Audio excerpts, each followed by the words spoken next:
Meu filho e minha irmã organizaram minha festa de 64 anos. Meu esposo sussurrou: "Toma tua bolsa. Nós vamos já." Sorri como se não fosse nada. Acreditei que ele exagerava. Até que subimos no carro, ele travou as portas e disse: "Há algo muito, muito errado. Olha isso. Meu nome é Eunice.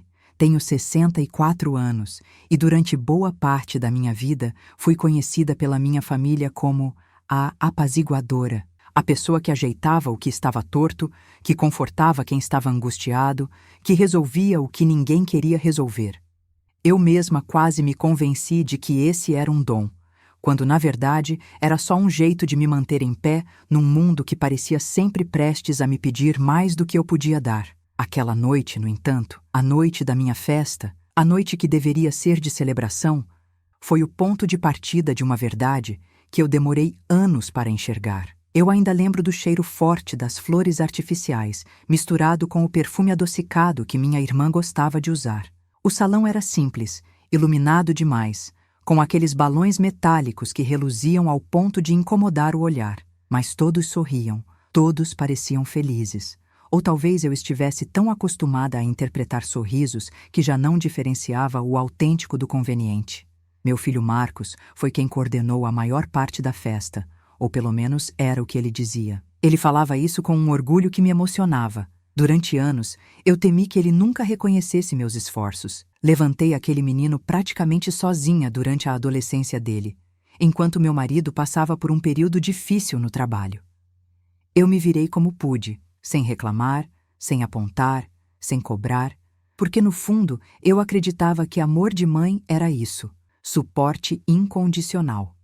E talvez seja mesmo, mas incondicionalidade não é ausência de limites. Uma lição que eu aprenderia tarde, mas ainda em tempo. Minha irmã, Teresa, era um caso à parte. Sempre teve uma personalidade forte, uma presença que dominava facilmente qualquer ambiente. Ela falava alto, gesticulava mais do que o necessário e mesmo quando queria ajudar, acabava soando como se estivesse fazendo um favor enorme.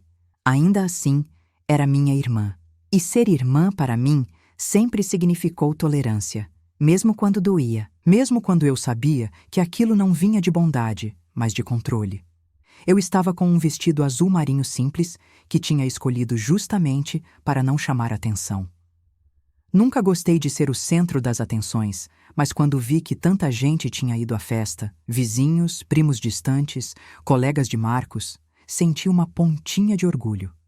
Talvez, pensei, finalmente eu estivesse sendo celebrada. Foi nesse ponto que meu marido se aproximou, com aquele olhar que eu conhecia bem, preocupado, atento, como se algo tivesse lhe mordido a alma. Ele encostou suavemente a mão no meu braço e sussurrou com um tom quase inaudível: "Toma tua bolsa, nós vamos já." Eu não consegui reagir de imediato. O som ao redor parecia ter sido abafado, como se alguém tivesse colocado algodão nos meus ouvidos. Ele não falava assim comigo, não daquele jeito, não com aquela urgência contida. Eu forcei um sorriso, o sorriso automático que as mulheres da minha geração aprenderam a usar como máscara, e respondi de leve: "Amor, que é isso? Não começa, é só uma festinha." Ele não insistiu ali, no meio de todo mundo. Mas seus olhos diziam que não era exagero. Eu preferi ignorar, como sempre fiz com qualquer sinal de desconforto meu. Afinal, a festa era para mim, e eu não queria estragar nada. A noite continuou, mas algo dentro de mim se deslocou. Pequenas coisas começaram a chamar minha atenção. Minha irmã conversando de canto com Marcos, ambos gesticulando como se estivessem discutindo uma estratégia. Olhares cruzados quando eu me aproximava. Sorrisos rápidos demais, falsos demais. Comentários abafados que eu não conseguia identificar, mas sabia que tinham meu nome no meio. Ainda assim, eu escolhi a cegueira temporária. Eu queria acreditar que tudo era exagero da minha cabeça, ou do meu marido. Depois de algumas fotos, alguns parabéns frios e um bolo que parecia ter sido comprado às pressas, meu marido sugeriu, com aquela mesma gentileza firme: "Vamos indo, está tarde." Eu ainda quis argumentar, mas havia algo na postura dele, uma tensão silenciosa, que me fez concordar. Caminhamos até o carro. O ar da noite estava fresco, mas senti um leve arrepio. Não era frio, era algo interno, algo que se anunciava. Assim que entramos, ele apertou o botão para travar as portas. O som seco da trava ecoou como um aviso. Foi então que eu entendi que não havia volta. Eu virei o rosto para ele, com o coração acelerado, e perguntei: "O que está acontecendo? Pelo amor de Deus." Ele respirou fundo, como quem se prepara para mostrar uma ferida aberta, e disse lentamente: "Há algo muito errado. Olha isso." Meu peito se apertou. Minha mente, treinada durante décadas para minimizar tudo, tentou racionalizar. Talvez seja só um mal-entendido. Talvez. Mas antes mesmo de ele me mostrar qualquer coisa, eu senti que naquele instante minha vida estava prestes a mudar. E mudanças reais não vêm com preparação, vêm com impacto. Ele pegou o celular, destravou a tela e virou para mim com cuidado, como se tivesse medo de que eu quebrasse ao ver o que estava ali. Eu ainda não sabia o conteúdo, mas sabia. Sabia com a certeza ancestral de uma mulher que já viveu demais, que aquilo não seria fácil de digerir. E mesmo assim, eu respirei fundo e olhei. Foi naquele exato momento que minha história começou de verdade. Ou talvez que ela deixou de ser uma ilusão confortável. Quando meus olhos finalmente encontraram a tela iluminada do celular do meu marido, eu senti um calor subir pelo peito. Um calor que não vinha da raiva, mas do choque silencioso que embarga a respiração antes mesmo do pensamento se formar. Na tela, havia um vídeo. Um vídeo gravado naquela própria festa. Mas não era uma homenagem, não era um parabéns, não era amor. Era minha irmã Teresa, com aquele sorriso que eu conhecia tão bem. O sorriso de quem acha que está no controle, falando com alguém atrás da câmera. A voz dela era cristalina, segura, quase divertida. Ela dizia: "Coitada da Eunice, ela nem imagina que essa festa não é para ela, né? O Marcos fez tudo isso para mostrar para os amigos dele que sabe organizar evento. Acha que vai virar consultor? A gente usa o nome dela, mas, sinceramente, ela nem precisa saber." Eu não consegui piscar. Foi como se alguém tivesse retirado o chão com as próprias mãos. Meu marido pausou o vídeo. Eu ainda estava imóvel, como se meu corpo tivesse sido desligado e só minha audição continuasse funcionando. Minha voz saiu fina, quase trêmula. "Reproduz de novo." Ele reproduziu. E cada palavra vinha como um pequeno corte. Teresa continuava: "Ela acha que estamos celebrando ela, mas é só uma vitrine para o Marcos. Você viu como ela se emociona com qualquer coisa? Nem percebe que estamos só usando a situação. Mas melhor assim. Gente que não enxerga, não sofre. Gente que não enxerga." A frase me atravessou como uma lâmina fria. Eu sempre confiei nela. Sempre aceitei seu jeito duro, sua liderança forçada, sua mania de opinar em tudo. Eu justifiquei cada invasão, cada comentário atravessado, cada exigência. E agora eu ouvia, com meus próprios ouvidos, que eu era apenas um adereço conveniente. Uma peça emocionalmente manipulável. Meu marido segurou minha mão, uma mão que estava gelada, completamente sem reação, e disse: "Eunice, isso não é tudo. Tem mais." Eu queria dizer não. Queria pedir para ele parar, para me poupar, para fingir que aquilo já era o suficiente para me destruir por dentro. Mas eu permaneci olhando para a frente, para o painel do carro, como se focar em um ponto fixo impedisse meu coração de se despedaçar de vez. Ele abriu outra gravação. Agora era o Marcos, meu filho, minha maior entrega, meu esforço de vida. Ele falava com um amigo enquanto montava a mesa do bolo. Pareciam animados, despreocupados, sem perceber que estavam sendo gravados por alguém no canto. Meu filho dizia: "Cara, relaxa. Minha mãe nunca questiona nada. Ela acha tudo lindo. Acha que a festa é para ela, mas é para eu divulgar meu trabalho. Já até falei com 2 pessoas que querem orçamento. Se ela soubesse quanto custou, ia querer pagar. E é isso mesmo. Deixa pagar. Ela vive para isso, vive para isso, vive para pagar, vive para servir." Eu pensei que já tinha ouvido tudo. Mas aquilo arrancou algo profundo em mim, como se uma parte inteira da minha história tivesse sido roubada e usada contra mim. O vídeo terminou. O silêncio dentro do carro era tão denso que parecia um terceiro personagem entre nós. Meu marido respirou fundo. Eu continuei imóvel, olhos secos, como se meu corpo tivesse decidido desligar minhas emoções para me impedir de cair ali mesmo. Depois de muitos segundos, eu consegui perguntar: quem gravou isso? Ele respondeu com cuidado. Uma pessoa da equipe de filmagem do evento viu os dois conversando e achou estranho, achou errado, e me chamou de canto. Me entregou isso e disse: acho que a senhora merece saber.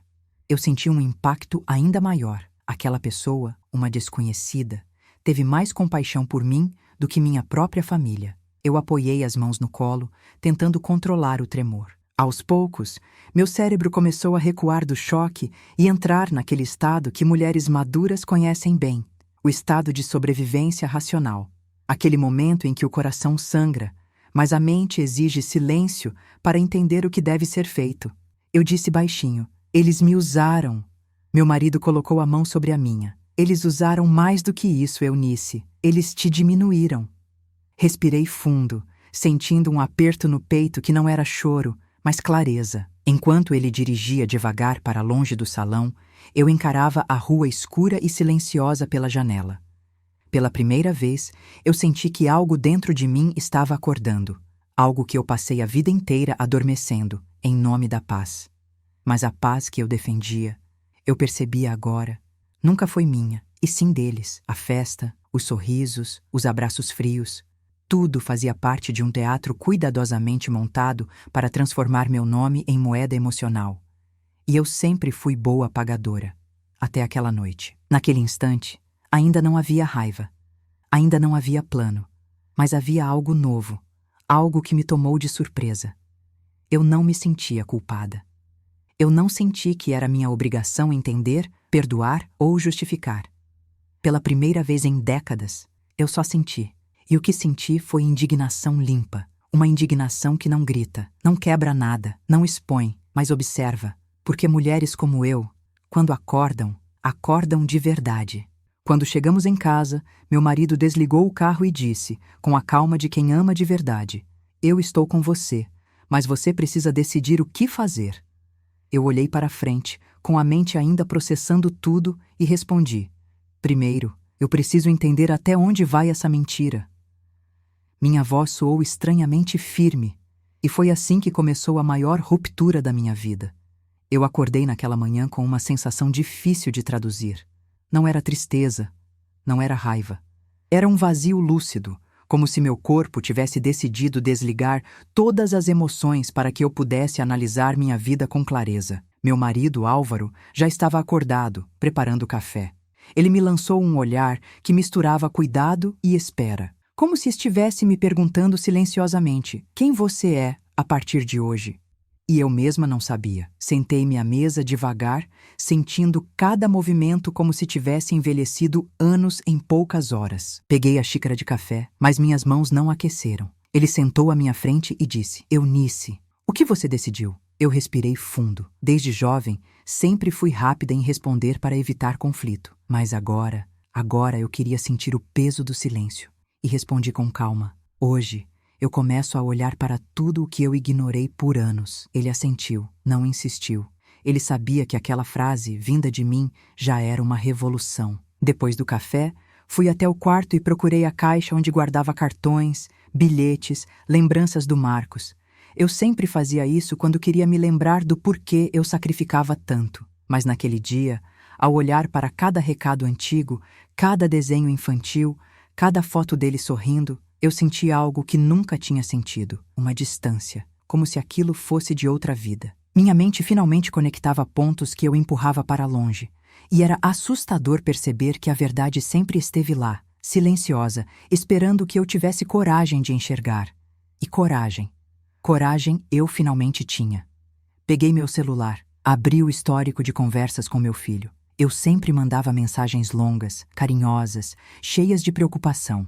Ele respondia com frases rápidas, respostas automáticas, pedidos de favor, lembretes de contas, solicitações de empréstimo. E agora, pela primeira vez, eu li tudo com o olhar de quem desperta. Tudo tinha um padrão que eu jamais quis admitir. Para ele, eu era funcional, não afetiva, não admirada, apenas útil. Meu coração apertou. Não de dor, mas de clareza. A clareza sempre chega depois da última decepção. E a minha tinha acontecido na noite anterior. Depois de quase 1 hora revisitando conversas, fotos, mensagens, eu sentei na cama e fechei os olhos. Meu corpo começou a tremer de leve. Não era choro, mas um tipo de luto silencioso. Álvaro entrou no quarto e se sentou ao meu lado. Você não merece isso. Não de um filho, muito menos de uma irmã. Eu respirei fundo. Eu sei. Mas eu deixei acontecer. Ele segurou minha mão, suave, mas firme. E agora? Agora era a pergunta que mudaria o rumo da minha vida. Eu me levantei, caminhei até a porta e disse: agora eu vou atrás da verdade inteira. Não apenas das partes que eles deixaram escapar. Saí de casa com o coração silencioso e a mente afiada. Eu precisava entender como tinha sido possível. Como minha irmã e meu próprio filho tinham planejado algo tão frio sem que eu percebesse. E a primeira pessoa que eu precisava encontrar era a funcionária da equipe que gravou o vídeo. Quando cheguei ao salão de festas, ela estava desmontando o cenário. Parecia cansada, mas quando me viu, endireitou a postura, como quem entende que sua ação teve consequências grandes demais. Aproximei-me devagar e disse: obrigada por me mostrar aquilo. Ela pareceu aliviada. Eu achei que a senhora merecia saber. Eles falaram aquilo sem nenhum cuidado, como se a senhora não fosse sentir nada. Eu firmei o queixo, tentando manter a compostura. Você ouviu mais alguma coisa? Ela hesitou. E esse tipo de hesitação dói mais do que a fala direta. Ouvi, mas não sei se devo dizer. Por favor, eu preciso saber. Depois de alguns segundos, ela finalmente falou. Sua irmã disse que quando a festa acabasse, ia pedir para a senhora reembolsar tudo, porque uma mulher da idade dela só serve para isso mesmo. E seu filho concordou. Meu estômago revirou. A crueldade não estava no dinheiro, estava na naturalidade. Aquilo não era uma frase dita no calor de um momento. Era um pensamento antigo, acomodado, repetido. Eu agradeci a moça com um aperto na mão, firme, silencioso, respeitoso, e voltei para o carro com aquela frase ecoando dentro de mim. Uma mulher da idade dela só serve para isso mesmo. Subitamente, eu percebi que aquela frase não era nova. Eu já tinha escutado versões dela durante a vida toda, de familiares, de conhecidos, até de mim mesma. E então, pela primeira vez, senti algo que nunca tinha me permitido sentir: revolta. Mas uma revolta madura, fria, clara, que não destrói, define. Ao chegar em casa, Álvaro me esperava na sala. E então? Eu o encarei com a serenidade que só existe quando a mulher finalmente entende seu próprio valor. Eu sei o que eu preciso fazer, e não vai ser gritando, brigando ou pedindo explicação. Vai ser olhando para a verdade e deixando que cada um arque com o próprio peso. Meu marido assentiu, com um respeito que iluminou meu peito. Eu não sabia ainda qual seria o próximo passo. Mas eu sabia de uma coisa: a Eunice de ontem jamais sobreviveria ao que descobriu. Mas a Eunice de hoje, essa estava apenas começando a nascer. Voltei para o quarto depois daquela conversa com Álvaro, sentindo uma estranha paz. Uma paz diferente de todas as que eu já tinha sentido antes. Não era a paz da acomodação, era a paz da lucidez. Sentei-me na beirada da cama e deixei que o silêncio ocupasse o espaço. E naquele silêncio, algo que eu evitava há anos começou a emergir. Memórias. Pequenas situações que eu empurrava para baixo do tapete emocional. Agora se alinhavam como peças de um quebra-cabeça que sempre esteve diante de mim. Lembrei-me de quando Marcos tinha 20 e poucos anos e me pedia dinheiro dizendo que ia devolver na próxima semana. A semana virava mês, o mês virava ano e eu continuava ajudando, acreditando que isso era amor. Lembrei-me das vezes em que Teresa falava sobre mim na cozinha da minha mãe, achando que eu não estava ouvindo, reclamando que eu era sensível demais, boba demais, boazinha demais. Lembrei-me de quando Marcos trouxe a namorada para jantar e os dois riram quando eu disse que tinha preparado o prato preferido dele. Eles riram como se fosse exagero meu. Eu sorri na hora, mas aquela lembrança agora queimava diferente. Eu sempre estive ali, para todos, menos para mim. E aquela percepção não era amargura. Era uma espécie de libertação crua, como arrancar um curativo antigo e, finalmente, olhar para a ferida que nunca cicatrizou porque eu vivia colocando outras pessoas na frente dela. Quando levantei da cama, senti meus passos diferentes, mais firmes, mais conscientes. Fui até a sala. Álvaro estava sentado no sofá, lendo o jornal. Ele levantou o olhar assim que me viu. Você quer conversar? Eu me sentei ao lado dele e respondi com calma. Quero. Mas não é sobre o que eles fizeram. É sobre o que eu deixei de fazer. Ele não falou nada. Apenas segurou minha mão. Eu continuei. Eu fui criada para acreditar que mulher boa é mulher útil. Que mãe boa é a que abre mão de tudo. Que irmã boa é a que engole desaforo. Eu vivi 6 décadas acreditando que meu valor vinha do que eu dava. E agora eu percebo que eles realmente acreditam que eu existo para servir. Meu marido me olhou com uma mistura de tristeza e orgulho. Você não merece carregar isso.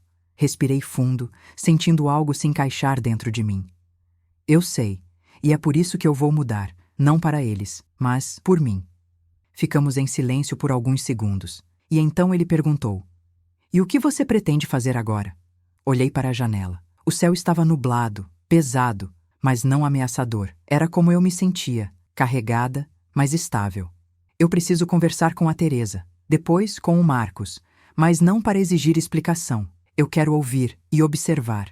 Álvaro inclinou a cabeça. Você acha que eles vão admitir? Eu dei um leve sorriso, não de ironia, mas de compreensão profunda do comportamento humano. Não. E é justamente aí que a verdade aparece, no que eles tentam esconder, no que evitam, no que minimizam. A maturidade nos dá uma vantagem que a juventude não entende. Nós sabemos quando alguém está mentindo. E sabemos quando estão tentando nos manipular. Eu já tinha sofrido demais para não reconhecer. Peguei meu celular, encarei o fundo da tela por alguns segundos e respirei fundo antes de escrever para minha irmã. Teresa, podemos conversar hoje à tarde? A resposta veio quase instantaneamente, como uma flecha lançada sem mira. Agora não. Estou ocupada. Pode ser amanhã. O ocupada dela sempre foi uma forma de hierarquia. Uma lembrança silenciosa de que ela achava que meu tempo valia menos que o dela. Mas agora, eu não engolia mais. Respondi. Precisa ser hoje. É importante. Ela demorou mais de 10 minutos para responder. 10 minutos que eu usei não para sofrer, mas para pensar. Quando a mensagem dela chegou, era exatamente o que eu esperava. Se for sobre a festa, eu já sei que você está sensível demais. Falo com você amanhã. Sensível demais, a velha tentativa de me deslegitimar, a velha forma de me colocar num lugar infantilizado. Mas eu não era mais aquela Eunice. Antes eu silenciaria, aceitaria. Esperaria amanhã. Desta vez escrevi. Hoje às 17h, na minha casa. Estarei te esperando. E não acrescentei emoji, nem suavização, nem explicação. Quando uma mulher madura finalmente encontra sua voz, ela aprende que firmeza não precisa de grito. Eu sabia que ela viria. Teresa nunca resistiu a uma convocação que não partisse dela, porque isso feriria seu controle. E eu estava prestes a romper o controle dela pela primeira vez na vida. À tarde, preparei a sala. Nada demais, mas tirei da mesa uma fotografia antiga dela comigo. Não por rancor, por simbologia. Eu não era mais a mesma Eunice daquela foto. Às 17h10, a campainha tocou. Ela entrou com a postura de sempre. Ombros erguidos, expressão de quem já chegou julgando, perfume forte demais. Sentou-se antes mesmo que eu oferecesse. Um ato pequeno, mas revelador. Então, o que é tanta urgência? Eu me sentei de frente para ela. Cruzei as mãos no colo, olhei nos olhos e disse com a calma que eu não sabia que possuía. Teresa, eu sei da conversa que você teve com o Marcos na festa. Eu vi o vídeo. O impacto foi imediato. Os olhos dela piscaram rápido. Um movimento curto, quase imperceptível para quem não conhece. Mas eu conhecia. Ela não estava surpresa pela informação. Ela estava surpresa porque tinha sido pega. E isso dizia muito. Teresa respirou fundo e respondeu. Eunice, você está interpretando errado.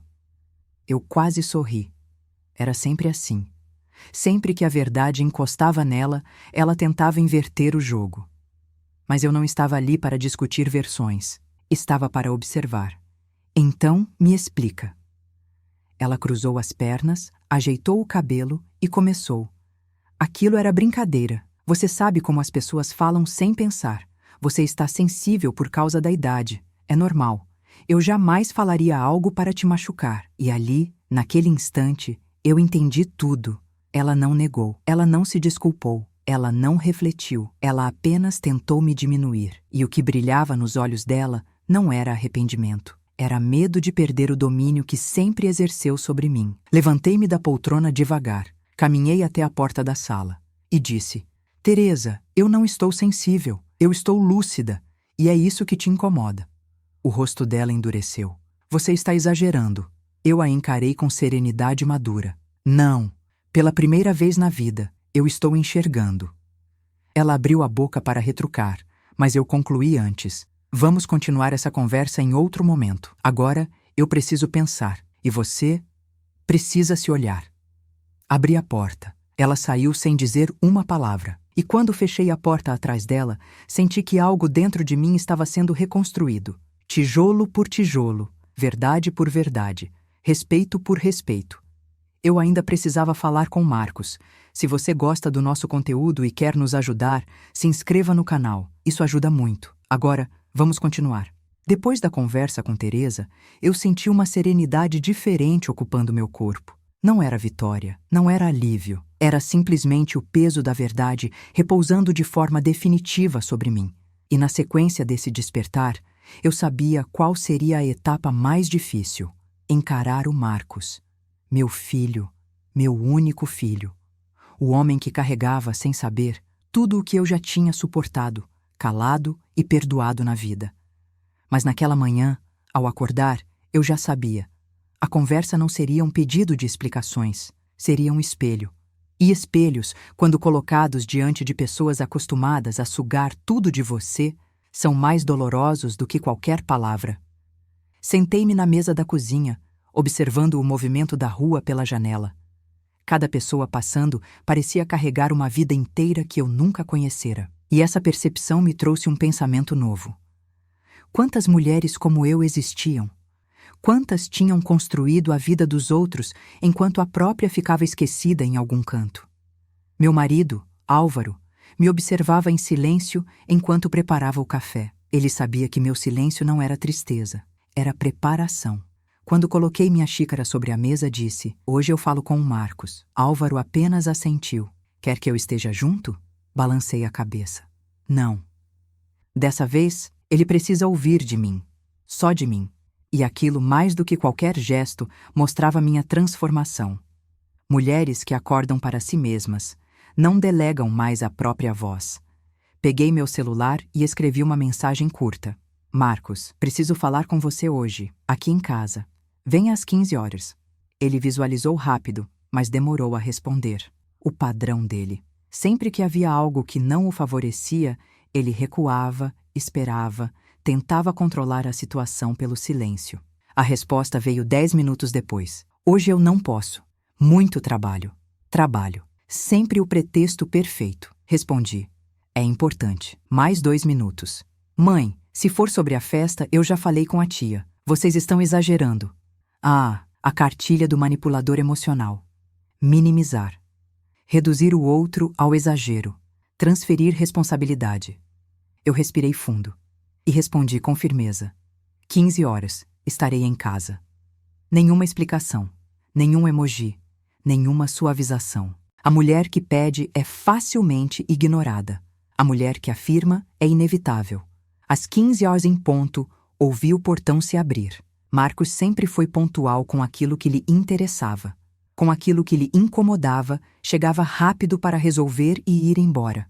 Ele entrou em casa com passos firmes, aquele perfume forte que ele sempre exagerava, como se estivesse indo para um evento, não para ver a própria mãe. Mãe, o que é tudo isso? A tia disse que você está criando caso por uma conversinha boba. Sério, eu não tenho tempo. Eu me sentei na sala. Ele ficou de pé, impaciente, e eu comecei. Sente-se, Marcos. Ele franziu o senho, confuso. Eu não costumava usar aquela voz. A voz que não pede, a voz que não suplica, a voz que não teme desagradar. Quando ele finalmente se sentou, Cruzou os braços. Gesto típico de quem não quer receber nada, só se defender. Eu respirei fundo. Eu vi o vídeo. O corpo dele congelou. Foi sutil, mas perceptível. Que vídeo? Tentou dizer rápido demais. O da festa. O que você gravou com seu amigo. O que você falou sobre mim. O silêncio que ocupou a sala foi pesado, como se o ar tivesse engrossado. Marcos desviou o olhar, roeu o lábio. E por um momento, parecia ter apenas 12 anos novamente, tentando esconder algo que sabia ser errado. Mas eu não estava ali para ver o menino. Eu estava ali para ver o homem que minhas concessões ajudaram a formar. Ele finalmente disse: Mãe, aquilo foi brincadeira. Eu falei sem pensar. A frase da cartilha. A mesma que Teresa tinha usado. Eu respondi tranquila. Então me explica a brincadeira. Ele piscou rápido, recuou. Tocou o celular como se buscasse uma saída. Mãe, pelo amor de Deus, você está exagerando. Você sempre foi dramática. Você sabe disso. Ah, ali estava. A tentativa de inverter a narrativa. Uma das técnicas emocionais mais antigas do mundo. Mas eu já não era a Eunice moldável de antes. Inclinei o corpo para a frente e disse com firmeza: Dramática? Eu? Eu que levantei você sozinha? Eu que paguei cada curso, cada despesa, cada ideia sua que não deu certo? Eu que te apoiei quando ninguém mais acreditava? E agora, depois de uma vida inteira te ajudando, eu sou dramática por querer respeito? Ele ficou mudo. Pela primeira vez, talvez em anos, ele realmente me ouviu. Eu continuei sem elevar a voz. Marcos, eu não estou aqui para fazer escândalo. Eu estou aqui para colocar os fatos na mesa. Eu te vi dizendo que a festa era para divulgar seu trabalho, que eu ia pagar tudo, que eu vivia para isso. Ele passou a mão no rosto, nervoso. Mãe, eu falei besteira. Todo mundo fala. Não precisa desse show. Show. Outro ataque silencioso. Mas de novo eu estava imune. Não é show, Marcos. É maturidade. A minha. E a sua também. Se você aceitar ver. Ele suspirou, irritado. Você está estranha. Sorri, um sorriso leve, quase triste. Não, meu filho, eu não estou estranha. Eu estou acordada. A frase fez com que ele finalmente se calasse. Ele me olhou como se estivesse vendo uma versão de mim que nunca conheceu. E talvez fosse verdade. Eu mesma estava conhecendo essa versão pela primeira vez. Depois de alguns segundos, ele murmurou. Mãe, eu só quero trabalhar. Você sempre ajudou. Achei que continuaria ajudando. E ali estava a raiz, crua, sem enfeite, sem máscara. Ele realmente acreditava que eu existia para sustentar, apoiar, facilitar, como se eu fosse um colchão emocional e financeiro que nunca se desgastaria. Eu disse com calma: Marcos, ajudar é uma coisa, ser explorada é outra. Ele abriu a boca para responder, mas eu levantei a mão. Não precisa negar. Eu também já me neguei por anos, mas não mais. Silêncio, silêncio que doía. Silêncio que libertava. E o que você quer agora? Ele perguntou, finalmente sem arrogância. Eu o encarei nos olhos e respondi: quero que você me veja. Não como uma fonte, não como uma funcionária da sua vida, mas como sua mãe. Ele respirou fundo, e pela primeira vez seus ombros baixaram. Não era arrependimento. Era desconforto, o primeiro passo para qualquer transformação real. Mas eu sabia que aquele processo estava apenas começando e que Marcos tentaria outras manipulações antes de realmente mudar, se mudasse. E eu estava pronta. Porque quando uma mulher amadurece emocionalmente, ela aprende que amor sem respeito é cárcere. E eu já tinha vivido presa demais. Depois daquele silêncio pesado entre mim e Marcos, senti algo curioso acontecer dentro de mim. Não era mais dor, era clareza. E clareza, na vida de uma mulher madura, vale mais do que qualquer desculpa. Eu levantei da poltrona devagar, como quem encerra uma etapa, e caminhei até a janela. Deixei que a luz suave da tarde tocasse meu rosto. Por anos, aquela casa foi meu lugar de acolhimento, mas também meu lugar de silêncio. Agora, pela primeira vez, ela parecia acolher minha própria voz. Marcos continuava sentado, inquieto, mexendo nos dedos, respirando rápido demais. Era a típica ansiedade de quem está diante de algo que sempre evitou: responsabilidade. Mãe, você quer que eu peça desculpas? Ele perguntou, num tom que misturava impaciência e medo. Eu me virei para ele. Eu quero que você entenda. E entender É bem mais difícil do que pedir desculpas. Ele franziu o senho, confuso, talvez pela primeira vez, confrontado com uma verdade que não podia contornar com justificativas rápidas. Sentei-me novamente, mas agora em outra poltrona. Um gesto simples, porém simbólico. Eu não voltaria mais para o mesmo lugar emocional de antes. Marcos, eu passei a vida inteira acreditando que ser mãe era abrir mão de tudo, da minha opinião, do meu tempo, do meu dinheiro, da minha dignidade às vezes. E você se acostumou com isso. Ele respirou fundo, como quem absorve algo que nunca tinha ouvido claramente. Mas mãe, você sempre quis ajudar, sempre ofereceu. Assenti. Sim, porque eu aprendi errado. E você cresceu achando que eu estava ali para compensar qualquer coisa que faltasse na sua vida. Ele tentou rebater. Mas eu nunca te obriguei. Eu sorri. Um sorriso adulto, de quem enxerga além das palavras. Obrigar não é só grito, Marcos. Obrigar também é se acostumar. É aceitar ajuda sem medir o impacto. É contar com alguém até que esse alguém desapareça. Ele ficou quieto.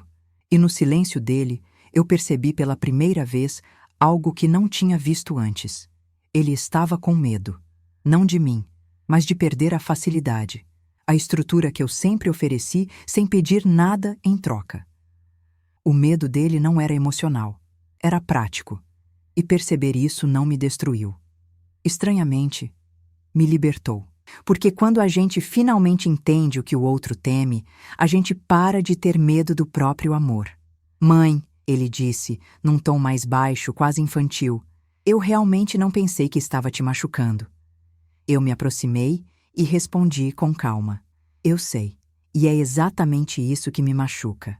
Ele desviou os olhos. A verdade tem um peso que os imaturos não aguentam sustentar por muito tempo. E o que você quer agora? Quer que eu pare de pedir ajuda? Quer que eu não fale mais com a tia? Quer que eu faça o quê? Ah, a pergunta que sempre chega quando o castelo emocional começa a ruir. O que você quer? E a resposta, ao contrário do que ele imaginava, não era longa. Eu quero limites. Ele pareceu ter ouvido uma palavra em outro idioma. Limites? Mas você sempre... Pois é, eu sempre deixei tudo aberto. Sempre deixei você entrar, pedir, exigir, presumir. Agora, essas portas não estão mais abertas assim. Ele franziu o rosto, quase como se estivesse tentando assimilar um novo mapa do mundo.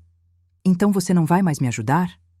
Eu vou te ajudar a crescer, e isso significa parar de te sustentar emocional e financeiramente quando você age como se eu fosse sua única solução. A expressão dele mudou. Não para tristeza, para choque. Mãe, você está dizendo que vai cortar tudo? Balancei a cabeça suave. Não, eu estou dizendo que agora vai existir critério. Eu não sou sua empresa, não sou sua base automática, sou sua mãe. Ele ficou completamente imóvel. Era como se finalmente estivesse enxergando que a vida teria outras exigências além das que eu sempre filtrei para ele.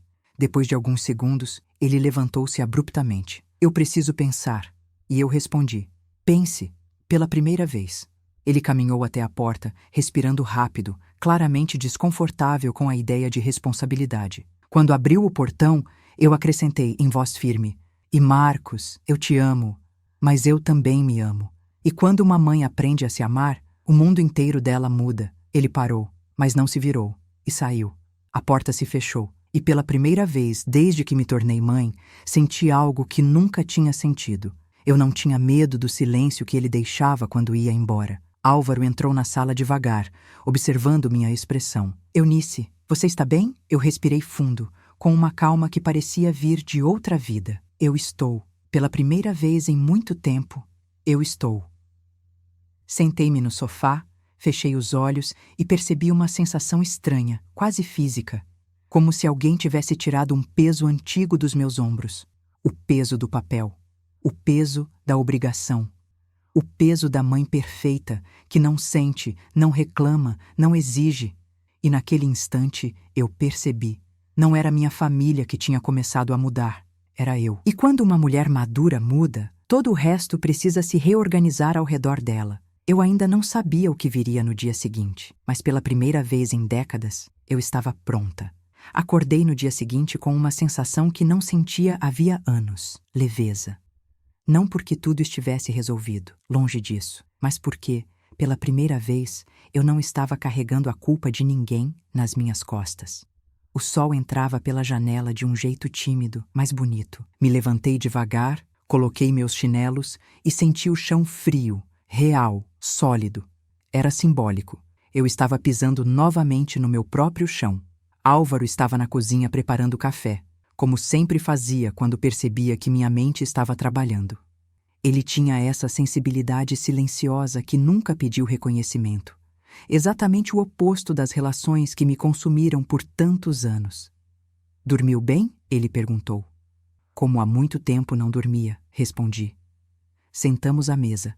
Eu mexia devagar o café, sentindo o cheiro forte que sempre me trouxe uma sensação de lar. Mas agora, esse lar era outro. Não o lar onde eu era um objeto útil, mas o lar onde eu finalmente estava me reencontrando. Eu sabia que não ficaria muito tempo em paz. E não demorou. Por volta das 9 da manhã, meu celular começou a vibrar sem parar. Mensagens. Muitas mensagens. Todas do Marcos. Abri a primeira. Mãe, eu estive pensando a noite toda. A segunda. Acho que não devia ter falado daquele jeito. A terceira. Você entendeu tudo muito a sério. A quarta. Eu estava nervoso. Você sabe como eu fico. Sorri. Não de deboche, mas de reconhecimento. Ele estava entrando na fase da manipulação emocional, disfarçada de arrependimento.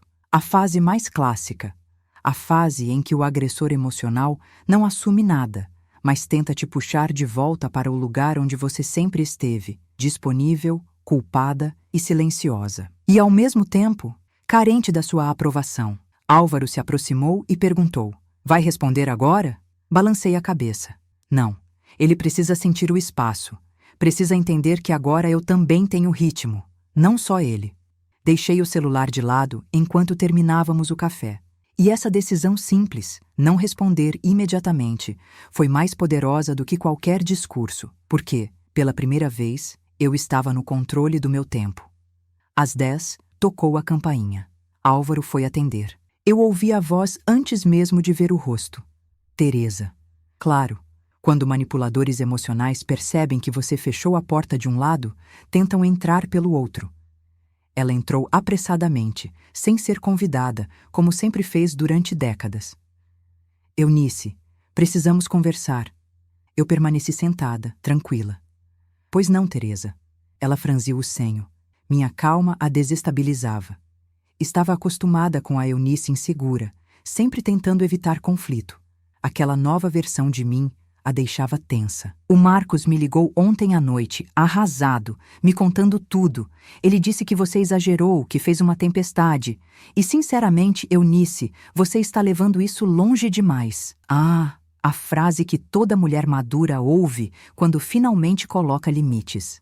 Eu observei minha irmã com cuidado. Ela não tinha vindo me acolher. Ela tinha vindo recuperar o controle. Teresa, eu não estou levando nada longe demais. Ela cruzou os braços. Você vai estragar sua relação com seu filho por causa de um vídeo? Por causa de palavras ditas sem pensar? Eu me levantei devagar, sem raiva, sem elevar a voz. Foi sem pensar? Perguntei. Ela se mexeu na cadeira. Ah, Eunice, você sabe como são essas conversas. Então eu me aproximei um passo. Se eu sou tão importante para vocês, por que me tratam como alguém que existe apenas para pagar, facilitar e justificar? Ela abriu a boca, mas não saiu nada. Continuei. Você me chamou de sensível. Disse que era brincadeira, disse que eu estava dramatizando, mas eu quero que você me diga, olhando nos meus olhos, você realmente acha que usar minha festa como vitrine do Marcos foi certo? Teresa engoliu seco. Não foi assim. Eu a interrompi com um gesto suave da mão. Foi exatamente assim. E você sabe. Ela respirou fundo, impaciente. Eunice, você sempre foi boa demais. Isso não é culpa de ninguém. Eu sorri, mas foi um sorriso cheio de significado. Não, Teresa. Eu sempre fui condicionada demais. E agora estou reaprendendo. O rosto dela endureceu. Então é isso? Agora você vai virar outra pessoa? Eu me aproximei mais um passo e disse com firmeza. Eu não vou virar outra pessoa. Eu vou voltar a ser a pessoa que eu deveria ter sido. Ela ficou em silêncio, Um silêncio que confessava mais do que qualquer frase. Decidiu tentar outra estratégia. Você está jogando fora a família. Eu respondi. Não, eu estou deixando de ser jogada. Aquela frase acertou em cheio. Vi nos olhos dela. Ela pegou a bolsa, irritada. Pois saiba que o Marcos está muito magoado.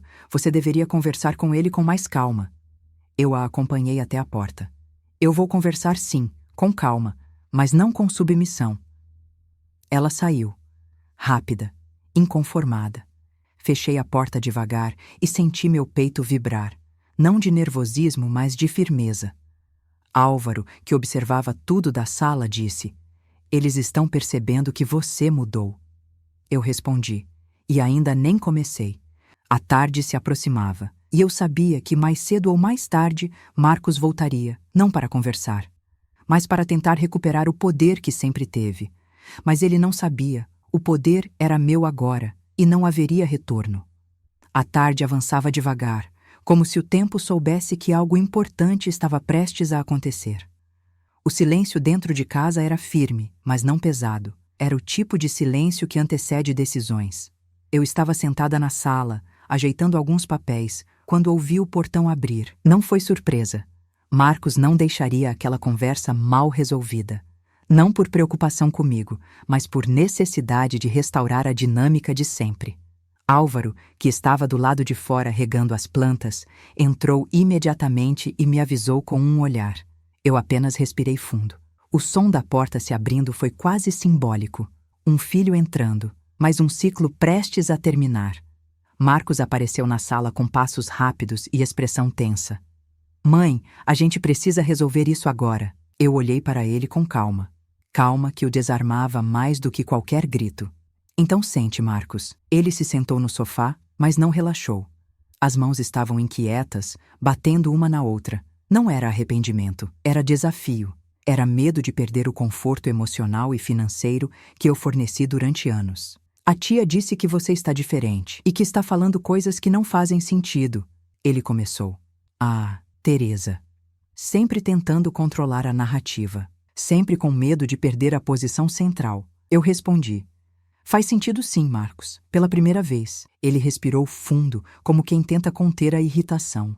Eu admito que falei besteira naquele vídeo, mas não foi para te machucar. Eu estava brincando, estava cansado, sei lá. Eu tildei a cabeça de leve. Não foi só naquele vídeo. Ele congelou um pouco. Continuei. Foram anos, Marcos. Anos pedindo dinheiro como se fosse obrigação minha. Anos me tratando como última opção. E primeira carteira. Anos esperando que eu resolvesse seus problemas sem que você resolvesse os seus próprios. O rosto dele foi mudando, centímetro por centímetro. Mãe, se você está chateada, eu posso pedir desculpa, mas não precisa fazer drama. Pronto. A frase. O gatilho emocional mais comum para tentar silenciar mulheres maduras. Eu respirei fundo e senti minha firmeza crescer por dentro, como raiz. Não é drama, Marcos, é limite. Ele franziu a testa, incomodado. Limite de quê? Da sua ajuda?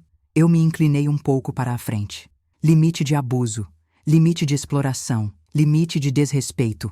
Ele abriu a boca, surpreso. Era a primeira vez que eu pronunciava aquilo em voz alta. E, curiosamente, saiu com naturalidade. Exploração? Você está me chamando de explorador? Pela primeira vez, senti que minha resposta não vinha de mágoa, mas de discernimento. Estou dizendo que você se acostumou a me ver como alguém que existe para te ajudar sempre. E isso é exploração, mesmo que você não perceba. Ele olhou para o chão. Um sinal claro de impacto. Mas Marcos não era de ceder facilmente. Levantou o rosto e disse, então agora você vai me deixar na mão? Eu respirei fundo antes de responder. E quando falei, minha voz saiu tranquila, quase suave. Não, eu vou te deixar adulto. Ele abriu os olhos, surpreso e irritado. Você acha que é assim que se resolve as coisas? Acho que sim, respondi. Porque enquanto eu continuar te segurando, você nunca vai aprender a caminhar. Ele levantou abruptamente, andando pela sala como um leão enjaulado. Eu não acredito que isso está acontecendo. Eu permaneci firme. Acredita, Marcos, porque está. Ele se virou de repente. E se eu precisar de dinheiro, você vai negar? Eu falei de forma objetiva, o tipo de objetividade que destrói manipulações. Se for necessidade real, Conversamos. Se for conveniência, não. Ele passou a mão no cabelo, irritado. Você nunca falou assim comigo. Nunca. Eu o encarei com ternura e respeito. Respeito por mim. Porque eu não sabia falar. Agora eu sei. O olhar dele mudou novamente. Mas desta vez havia algo além do choque. Havia raiva. A raiva de quem perde o poder sobre alguém que sempre foi maleável. Então você está escolhendo um lado, ele acusou. Eu permaneci tranquila. Estou escolhendo a mim. A frase ecoou pela sala como um marco. Ele ficou parado por alguns segundos, como se estivesse reorganizando todos os papéis da nossa relação. E então veio o golpe final. Não contra mim, mas contra ele mesmo. Se você não estiver do meu lado, eu não volto mais aqui. Eu respirei fundo, senti a tristeza leve. Não pelo que ele disse, mas pelo que ele ainda não conseguia compreender. E respondi: Marcos, você sempre terá meu amor, mas não terá mais minha submissão. Ele arregalou os olhos. Eu concluí: se decidir não voltar, será sua escolha, não a minha. A frase o deixou sem ação. Ele pegou a chave, empurrou a porta e saiu com passos duros. O portão bateu forte. Álvaro apareceu ao meu lado poucos segundos depois. Eunice, você está bem? Eu olhei para a porta fechada e disse: estou. Essa foi a primeira vez que eu não implorei para alguém ficar.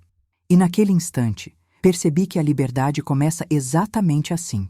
Não quando o outro vai embora, mas quando você para de correr atrás. Os dias seguintes foram estranhos, não exatamente difíceis, estranhos.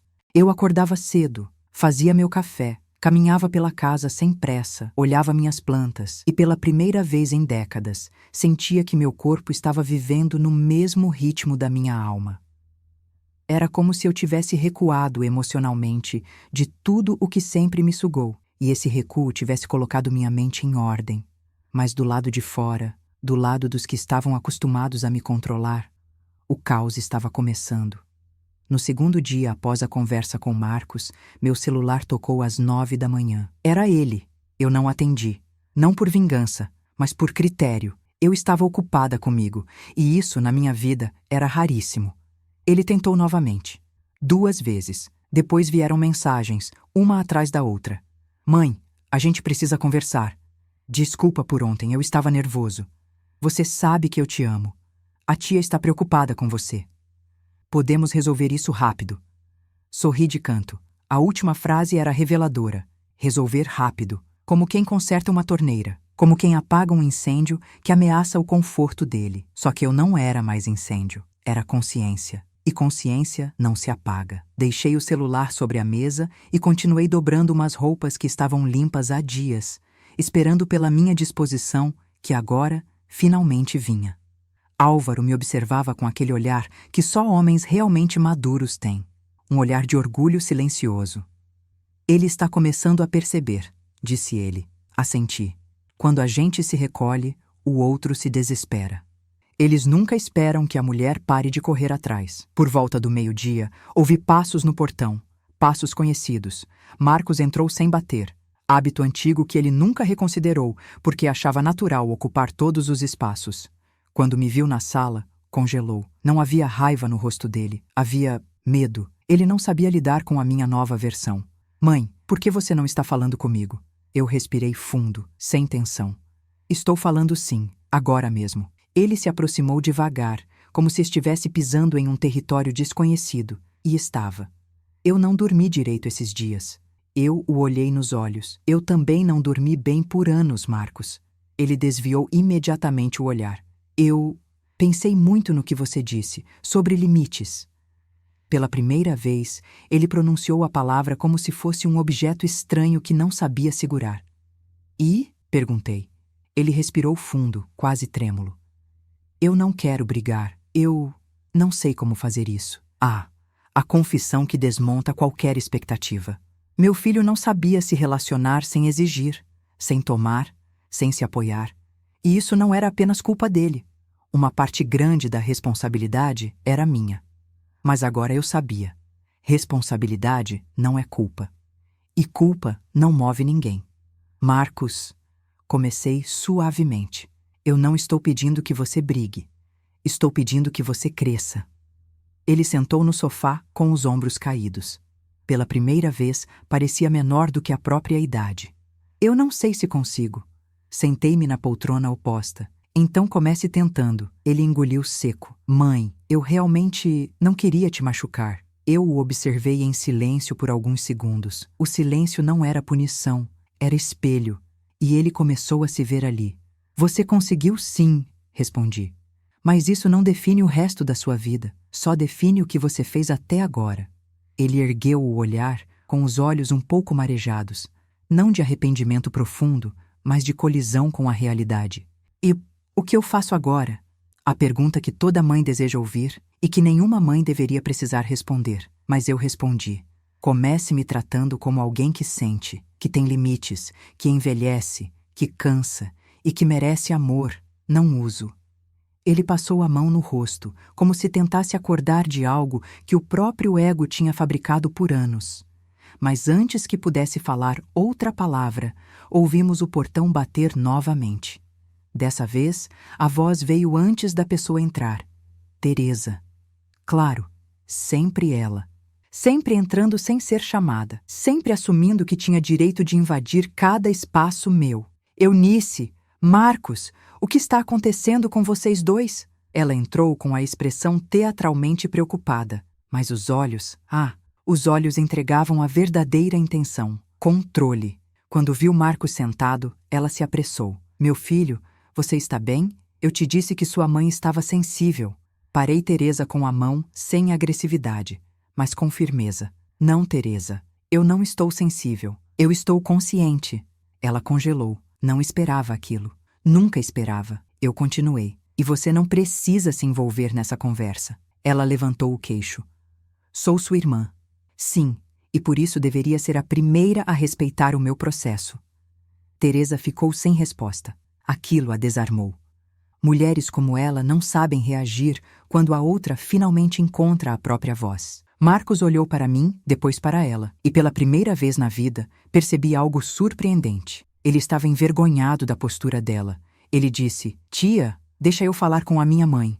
Teresa abriu e fechou a boca algumas vezes, indignada. Vocês dois enlouqueceram, e saiu batendo o salto no chão, como sempre fazia quando perdia espaço. Quando o portão se fechou, Marcos suspirou fundo. Mãe, eu não quero mais viver assim, depender de todo mundo, machucar você sem perceber, ser motivo de discussão. Eu respondi com a calma que a maturidade me deu. Então mude. Você não é obrigado a ser perfeito, só é obrigado a ser responsável. Ele abaixou a cabeça. E naquele gesto, eu percebi. Pela primeira vez, ele estava realmente vendo o próprio reflexo. O começo da queda não era destruição. Era consciência. E a consciência dele estava finalmente nascendo. Depois que Teresa saiu batendo a porta, o silêncio que ficou entre mim e Marcos não foi desconfortável. Foi revelador.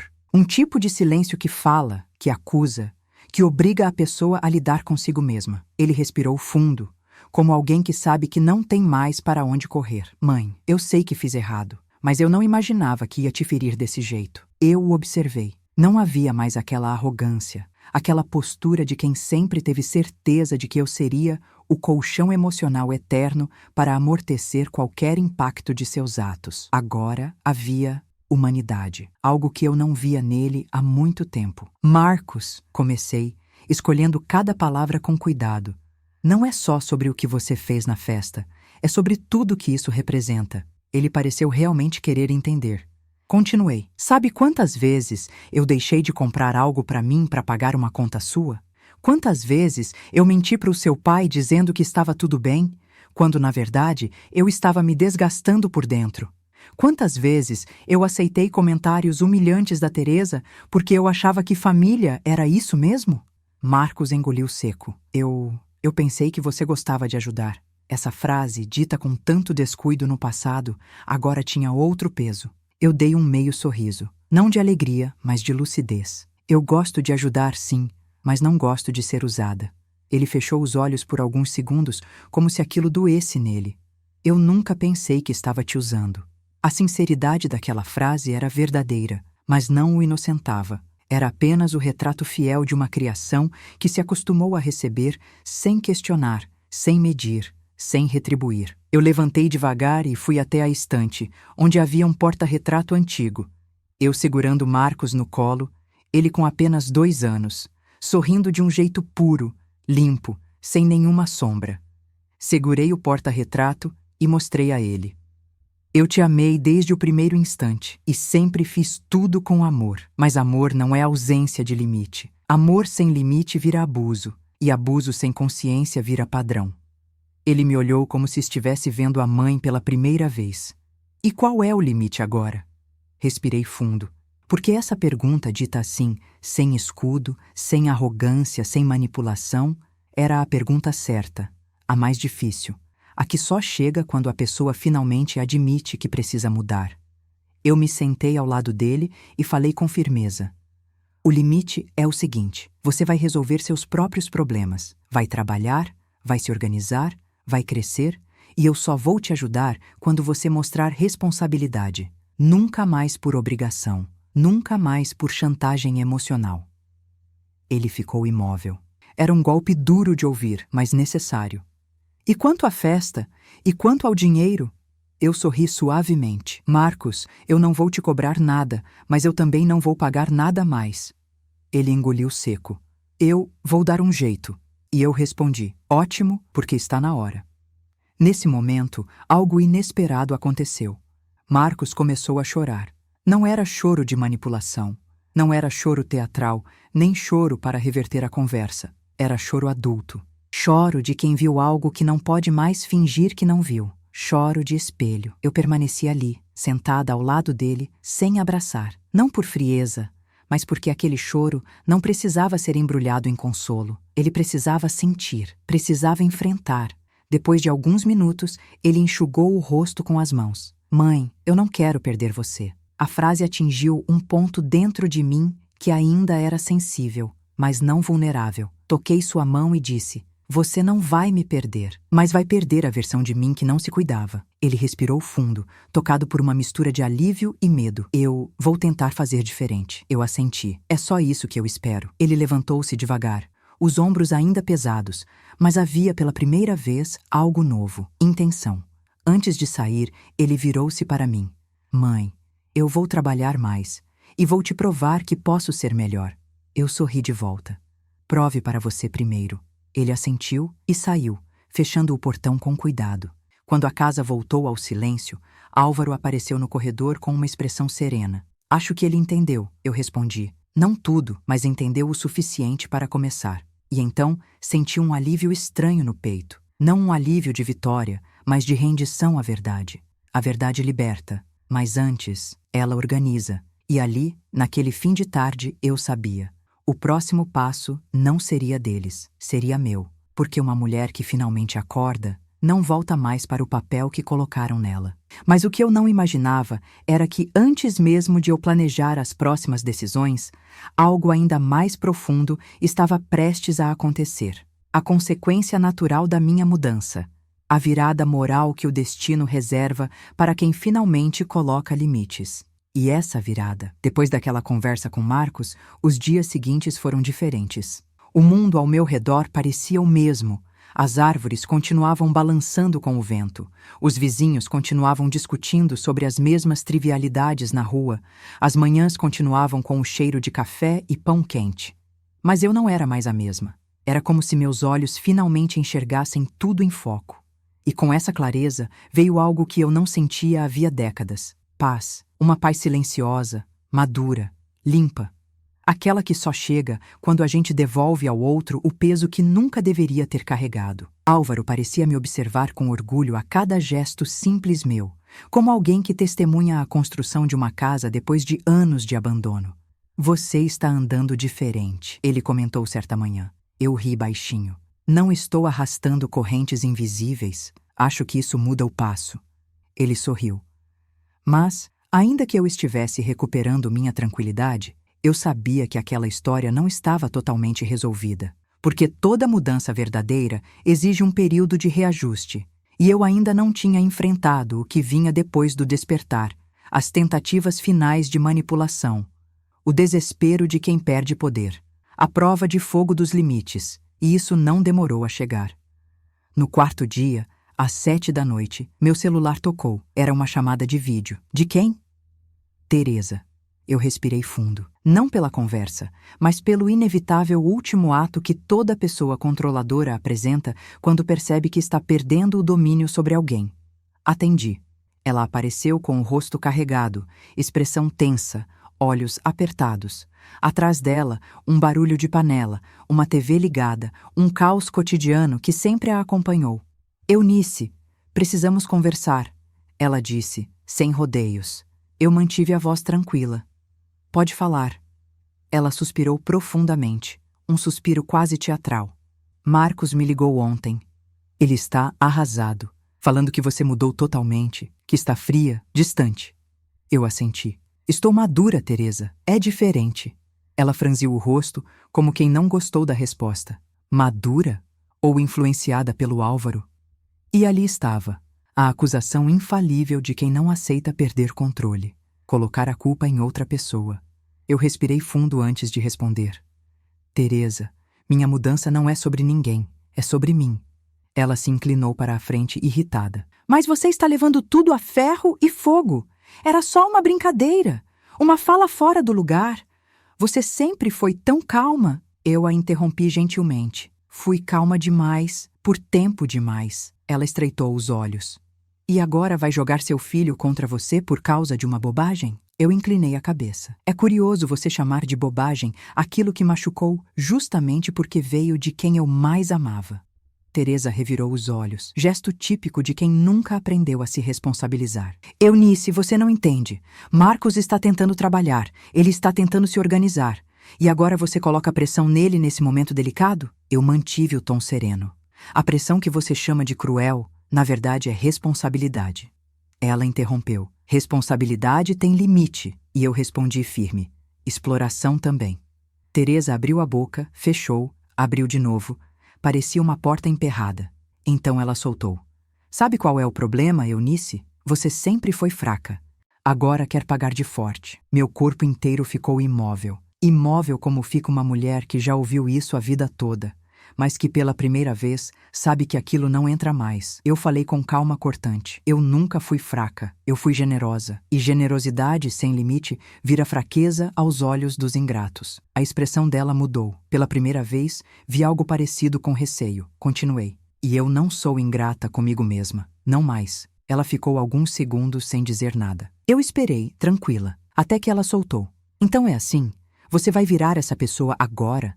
Vai se fazer de vítima? Vai acabar com a própria família? Eu suspirei suavemente. Não, Teresa. Eu estou salvando o que resta dela. Ela franziu o rosto, confusa. Como assim? A verdade saiu limpa. Uma família construída em cima de abuso não é família, é prisão. Teresa arregalou os olhos. Ela nunca tinha ouvido aquilo de mim. Nunca tinha imaginado que eu seria capaz de verbalizar o óbvio que ela sempre fingiu não ver. Eu concluí, com firmeza amorosa. E eu escolho sair da prisão. Quem quiser ficar, que fique, mas eu não fico mais. Do outro lado da tela, o silêncio dela foi quase uma confissão. Ela encerrou a chamada sem dizer adeus. E quando a imagem desapareceu, senti algo extraordinário. Pela primeira vez, a voz dela não reverberou na minha alma. Álvaro entrou na sala devagar. Conseguiu falar com ela? Eu sorri de leve. Não, consegui falar comigo. Sentei-me no sofá, respirei fundo e entendi algo profundo. Limites não afastam quem ama. Afastam quem se aproveita. E naquele começo de noite, enquanto a casa ficava silenciosa e o vento batia nas folhas do quintal, percebi. Eu não estava perdendo ninguém. Eu estava finalmente me encontrando. O que viria depois, a verdadeira consequência, o fechamento moral da história, chegaria no momento exato. Na manhã seguinte à conversa com Teresa, acordei com uma sensação tão rara que precisei alguns segundos para reconhecer. Tranquilidade verdadeira. Não era resignação, não era esquecimento. Era entender, com maturidade, que eu tinha feito o que deveria ter feito, comigo e por mim. Desci as escadas, sentindo o silêncio macio da casa. Álvaro preparava café enquanto cantarolava baixinho, como fazia quando percebia que o mundo tinha parado de pesar sobre mim. Você dormiu bem? Ele perguntou. Sorri. Dormir bem é pouco, eu dormi livre. Ele riu, satisfeito, como alguém que vê um jardim florescer depois de longo inverno. Sentei-me à mesa, servi o café e deixei que meu corpo absorvesse a simplicidade daquele momento. Nenhuma cobrança, nenhuma culpa, nenhum peso emocional vindo de gente que me drenava. Às 9 da manhã, como eu já esperava, porque a vida sempre dá mais uma volta antes de fechar um ciclo, o celular tocou. Dessa vez, não era vídeo nem chamada insistente. Era uma mensagem curta, do Marcos. Mãe, posso passar aí hoje? Só quero falar com você, sem ninguém junto. A palavra que me chamou a atenção não foi falar, foi ninguém. Ele tinha percebido, enfim, que Teresa sempre inflava tudo, sempre se colocava no centro, sempre transformava meu limite em afronta pessoal. Respirei fundo e respondi. Pode, simples, direto, sem ansiedade. Álvaro me olhou com aquele carinho silencioso de quem entende que esse encontro seria o último movimento da dança. Por volta das 10, o portão abriu devagar. Marcos entrou sem aquela pressa agressiva de sempre. Ele parecia diferente. Não diferente de aparência, diferente de postura. Os ombros menos erguidos, o rosto menos rígido, a respiração menos ansiosa. Era como se carregasse algo que finalmente tinha reconhecido: responsabilidade. Ele parou na sala e falou, antes que eu dissesse qualquer coisa. Mãe, eu vim sozinho. Assenti. Ele se aproximou devagar e sentou no sofá, sem cruzar os braços, sem desviar o olhar. Um gesto pequeno, mas que dizia muito. Eu pensei muito nesses dias. Fiquei em silêncio, permitindo que ele continuasse. E percebi que eu realmente tratei você como alguém que ia estar sempre ali. E que não importava o que eu fizesse, você nunca iria dizer nada. Finalmente. A verdade dita por ele, não arrancada, não empurrada, não manipulada. Eu respondi com calma. Pois é, Marcos, esse sempre foi o problema. Ele abaixou a cabeça. Eu achei que ser mãe era isso, que você gostava de ajudar, que era normal. Eu me aproximei um pouco. Gostar de ajudar não é o mesmo que não ter limites, e você confundiu os dois. Ele respirou fundo. Eu vi o vídeo de novo. E, mãe, aquilo foi horrível. Pela primeira vez, ele não justificou, não escondeu, não suavizou, só assumiu. Eu senti meus olhos umedecerem, não de dor, mas de reconhecimento. Foi horrível mesmo, respondi suavemente. Ele continuou. Eu senti vergonha. Não vergonha por você ter visto, vergonha por eu ter falado. Fiquei em silêncio. A maturidade sabe que silêncio, às vezes, é a resposta mais sábia. Ele respirou mais fundo ainda, como se estivesse preparando o peito para uma verdade nova. Eu dependi demais de você, mãe, e comecei a achar que isso era natural. Mas não é. Você merece respeito, merece descanso, merece paz. A palavra paz me tocou de forma profunda. Eu respondi, sim, Marcos, eu mereço. Ele olhou para mim de um jeito que não via há anos. Um olhar limpo, transparente, sem aquela sombra de cobrança. Eu quero mudar, não para te agradar, mas porque eu vi que eu não gosto da pessoa que eu estava virando.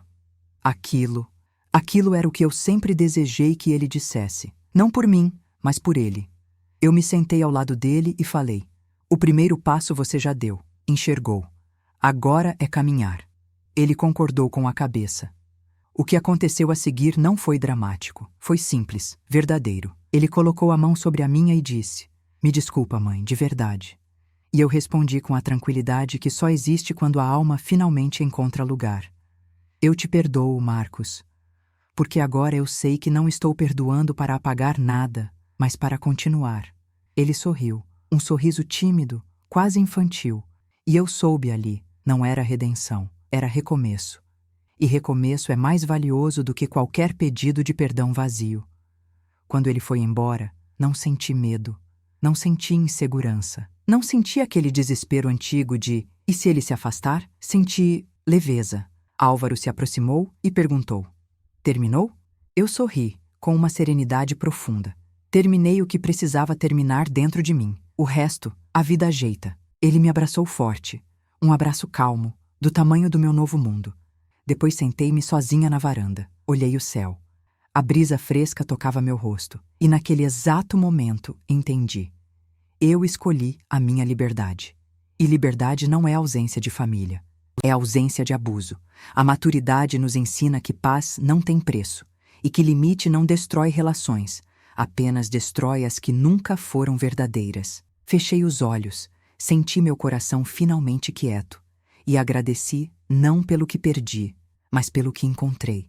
De verdade, obrigada por acompanhar essa história até aqui. Se você gosta desse tipo de conteúdo e quer apoiar nosso trabalho, se inscreva no canal. Isso nos ajuda muito a continuar trazendo histórias profundas, emocionantes e cheias de sabedoria como esta. Até a próxima. E lembre-se, escolher a própria liberdade nunca é tarde.